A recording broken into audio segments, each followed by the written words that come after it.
Hello， 大家好，我是花田小猫。今天给大家分享的是时光碎片悬浮金字塔，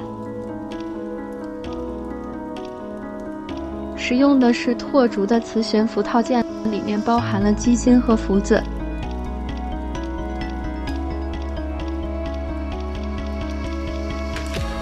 这个呢是底座机芯外壳，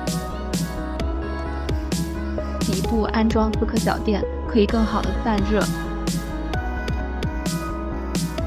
顶部的盖子也是留了散热缝隙，可以增加悬浮稳定性。组装呢也不需要焊接，相对是简单的，把电源接口安装到底座上，拧紧，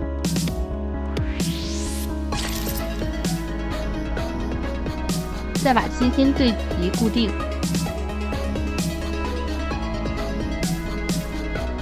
然后连接好接口。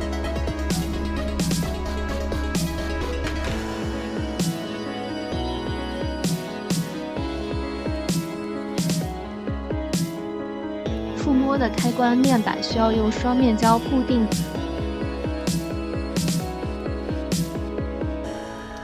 整理好线后对齐，压紧底座就好啦。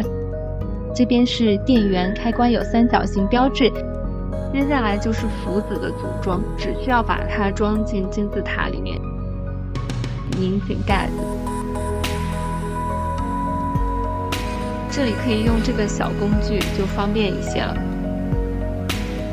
接通电源之后，可以看到指示灯亮红色，就可以开始尝试悬浮啦。这个过程需要一点耐心，悬浮的位置不对，否则就会和底座吸住，重复多次还会让机芯进入保护状态哟。所以我又做了一个辅助支架，可以让我们快速找到中心位置，提高悬浮效率。我也遇到过不好放的情况，大家按照自己喜欢的方法来就行。有时候一次就能成功放上去。悬浮与模型自身的重量也有很大关系。此次打印是使用的加油加的 PLA 透明和丝绸，效果是蛮惊艳的。需要的小伙伴可以去店铺看看。放上去的时候要轻柔缓慢，感受到某种平衡的力再松开手。成功悬浮那一刻真的是蛮开心的。